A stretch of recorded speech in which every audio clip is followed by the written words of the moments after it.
Let me ask you something. Have you ever had one of those nights where you just can't sleep, your mind replaying everything that went wrong in your day? The fight with a friend, the stress at work, or maybe just the heaviness of life piling up? We all carry these invisible weights, but what if I told you that a single story, a simple shift in how you look at things, could change the way you feel right now? Tonight, I want to share 5 life-changing stories that have the power to transform how you see the world. Stories that will remind you that perspective is everything, and peace is closer than you think. So grab your blanket, settle in, and let's begin with the first one. Story 1. The Glass Half Full. Once upon a time, in a small town tucked between rolling hills, there lived a teacher named Mr. Whitman.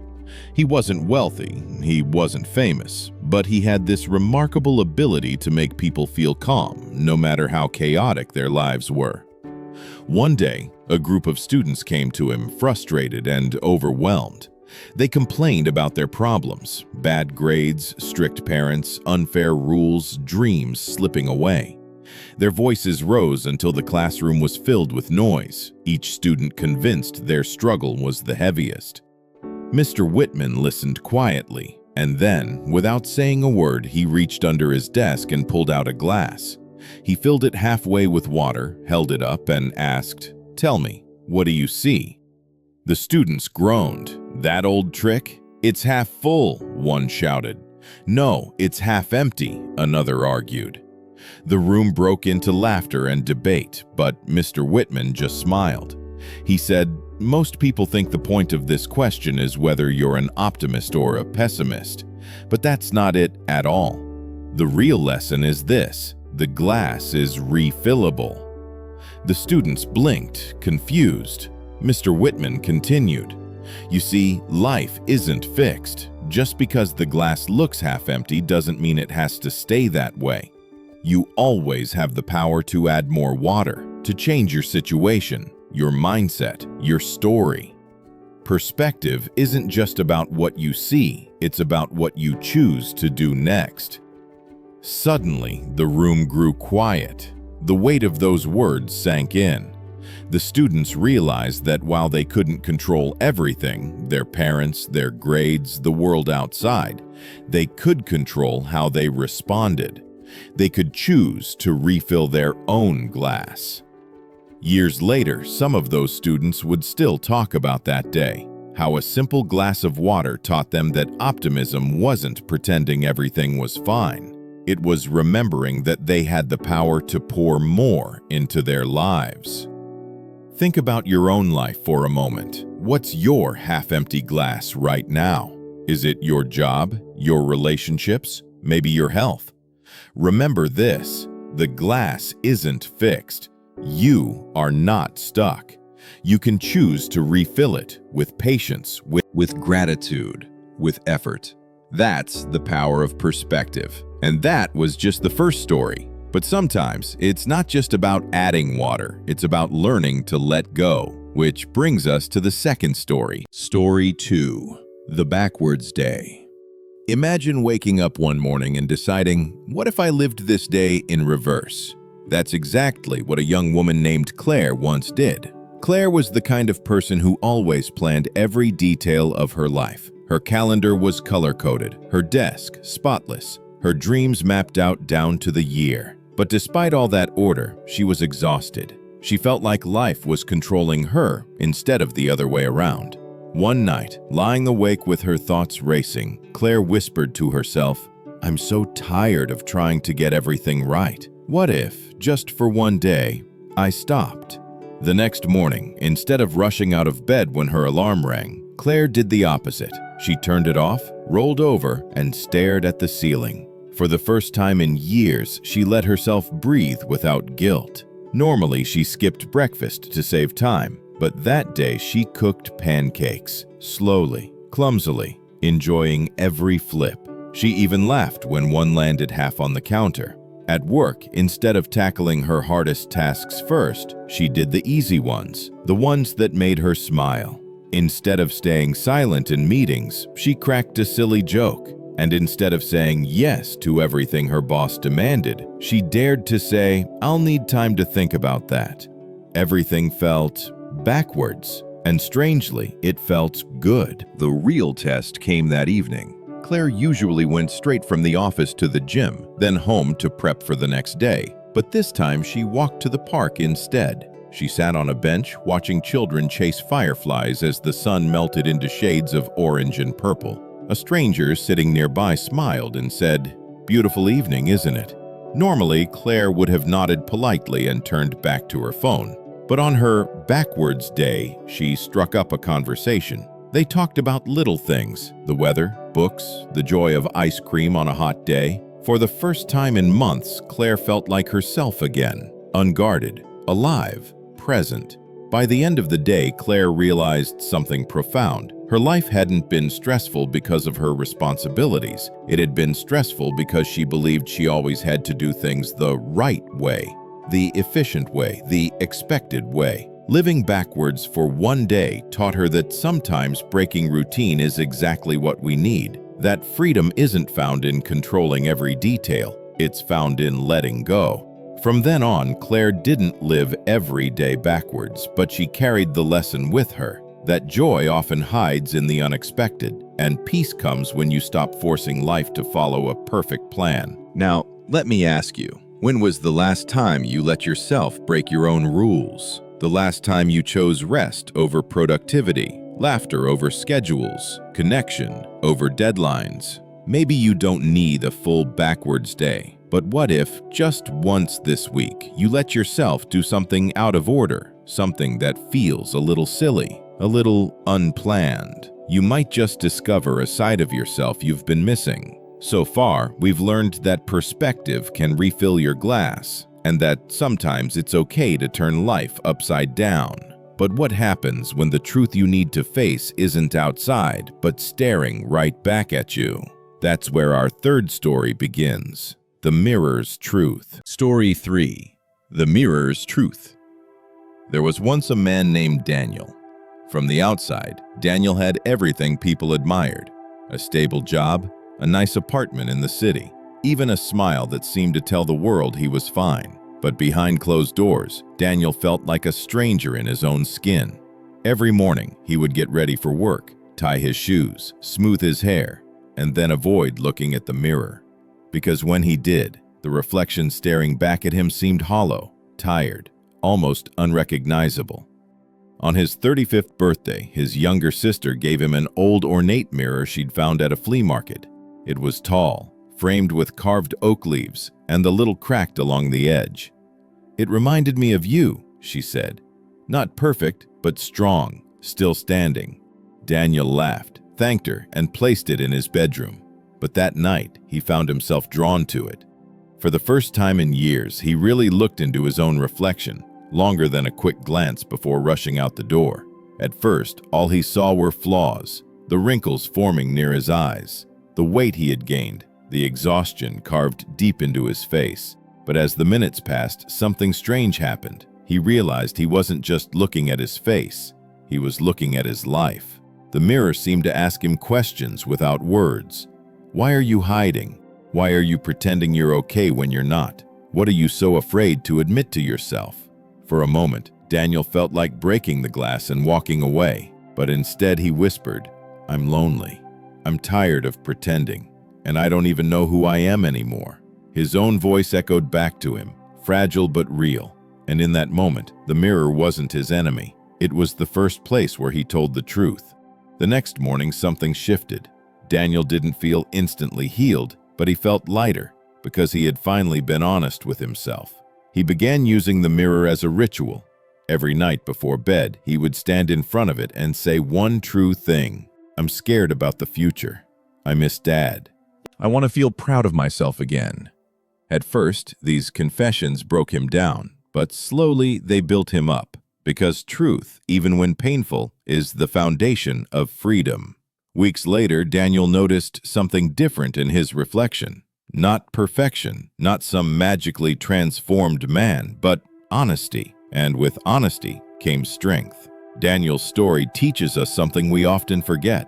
We spend so much time hiding from others, from ourselves, that we forget the mirror doesn't lie. The reflection you see isn't your enemy. It's your starting point. You can't change what you won't face. And sometimes the bravest thing you can do is simply admit the truth to yourself. Tonight, if you dare, try this. Before you go to bed, stand in front of your own mirror. Don't fix your hair, don't adjust your clothes. Just look and whisper one honest sentence to yourself. It might hurt, it might feel awkward, but remember, healing starts with honesty. Because once you see yourself clearly, you can finally begin to change. So far, we've discovered that perspective can refill your glass, that freedom can come from living life backwards, and that truth is the first step toward becoming whole. But what happens when time itself reminds us of what really matters? Our next story takes us to a quiet hilltop where someone witnesses the last sunset. Story 4. The Last Sunset. In a quiet coastal town, there lived an old fisherman named Henry. For most of his life, Henry had worked by the water, hauling nets, mending boats, teaching younger sailors the ways of the tide. By the time he reached his 70s, Henry's body was tired. His back ached, his hands were scarred, and the sea that once felt like an adventure now felt like a weight. One evening, sitting alone on the porch of his weathered cottage, Henry whispered to himself, "I've seen thousands of sunsets, maybe too many." That same night, a boy from the village came running up the hill. His name was Oliver, only 12 years old, curious about everything. "Mr. Henry," he called out, "my dad says you know the sea better than anyone. Will you teach me?" Henry chuckled. "Teach you? What's there to teach about the sea, boy? It's just waves and salt." But Oliver shook his head. "No, it's more than that. My dad says every sunset tells a story. I want to learn how to read them." Intrigued, Henry agreed, and so began a small ritual. Every evening, the old fisherman and the young boy would sit on that porch together and watch the sun sink into the horizon. At first, Henry thought he was teaching Oliver. He explained how clouds painted different colors depending on the wind, how the tide changed the shimmer of the waves. But as the days passed, Henry realized he was the one learning. Oliver would gasp at the smallest details. "Look, the sky is pink and purple at the same time." Or, "That wave looks like it's carrying fire." Things Henry had stopped noticing years ago. One evening, as the sun dipped low, Oliver said quietly, "Isn't it amazing? We'll never see this sunset again. It's one of a kind." Henry froze. He had seen thousands of sunsets, but he had never thought of them that way, each one unique, each one unrepeatable. As summer went on, Henry found himself waking up each morning with a sense of anticipation, not for fishing, not for work, but for the evening, when he could sit beside Oliver and watch another one-of-a-kind sunset. The boy had taught him something he had forgotten, that life is not measured by how many sunsets you've seen, but by how deeply you notice them. That the ordinary becomes extraordinary when you realize it won't come again. One night, as the sky burned orange and gold, Henry whispered to himself, "If this were my last sunset, I'd die grateful." Henry lived for a few more years after that summer, but from then on, every sunset he saw felt like a miracle. Not background scenery, not something to take for granted, but a reminder that time is precious and every moment is worth noticing. His neighbors often saw him smiling at the horizon, tears in his eyes, as if he were saying goodbye and thank you at the same time. Think about your own life. How many sunsets have passed you by while you were too busy scrolling your phone, rushing through dinner, or worrying about tomorrow? What if tonight's sunset was your last? Would you pause long enough to notice the colors, to breathe in the fading light, to feel grateful for one more day? You don't need the ocean to experience this. The sky above your own street, your balcony, even through a window, each evening offers a once-in-a-lifetime masterpiece. Don't miss it. So far, we've learned that the glass can be refilled, that freedom can be found in breaking routine, that truth begins in the mirror, and that sunsets remind us of time's beauty. But sometimes life teaches us its deepest lesson through absence, not presence. And that's where our final story begins, the empty chair. Story 5, The Empty Chair. In a small suburban neighborhood, there lived a woman named Sarah. She was warm, kind, and the type of person who made everyone feel welcome. In her dining room, there was a long wooden table that always had one extra chair. Friends would tease her, "Sarah, why do you keep that extra chair? You don't need it." But she always smiled and replied, "You never know who might need a place." Over the years, that chair was filled by many. Neighbors who stopped by unannounced, a coworker going through a divorce, even a stranger caught in the rain who Sarah invited in for soup. The chair became a symbol of her generosity, her belief that no one should feel alone. But then, Sarah's husband passed away unexpectedly. The laughter that once filled her house grew silent. Her long wooden table felt too big, too empty. And that extra chair, the one that had always meant hope, now reminded her of loss. For weeks, she couldn't bring herself to sit at the table. She ate standing up in the kitchen, avoiding the sight of those chairs, especially the empty one. One evening, her daughter Emily came home from college and found her mother staring at the table. Sarah whispered, "I can't look at it anymore. That chair, it hurts too much." Emily gently took her mother's hand and said, "Mom, that chair isn't empty because Dad is gone. It's waiting, just like it always has, for someone who needs it, for us even. Don't let it turn into a symbol of loss. Let it stay a symbol of love." Slowly, Sarah began to reclaim the table. She invited neighbors again. She welcomed family, friends, even strangers. And every time she looked at the chair, she no longer saw what was missing. She saw what was possible. Years later, when people spoke of Sarah, they always mentioned the empty chair, not as a mark of grief, but as a reminder that love means making room for others, for healing, for life itself.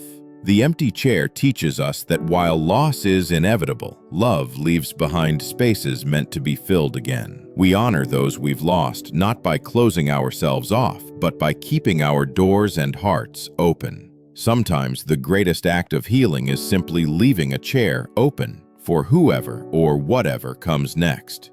Take a moment right now to think, whose empty chair exists in your life? Is it someone you've lost? Someone far away? Or maybe it's not a person, it's an opportunity, a dream, or a piece of yourself you've been neglecting. Don't let that space remain a symbol of sorrow. Instead, let it be a reminder that life is still inviting you forward. There's still room for love, for growth, for connection. Tonight, you've heard 5 stories. The glass half full, reminding us that we can always refill our perspective. The backwards day, showing us that freedom sometimes comes from breaking routine. The mirror's truth, teaching us that honesty is the first step toward change. The last sunset, reminding us that time is precious and every moment is unique. The empty chair, proving that even in loss, love creates space for life to return. Each of these stories carries one truth: perspective changes everything. Not tomorrow, not someday, tonight. So I'll leave you with one final question. Which story resonated with you most deeply? Share your answer in the comments below. I'd love to know which story touched your heart. And if these stories helped shift your perspective, don't forget to subscribe and join me again for more Midnight Inspiration. Until then, take a deep breath. Look at your own glass, your own mirror, your own sunset, your own chair. Life is inviting you to see it differently. Don't wait for tomorrow. Start tonight.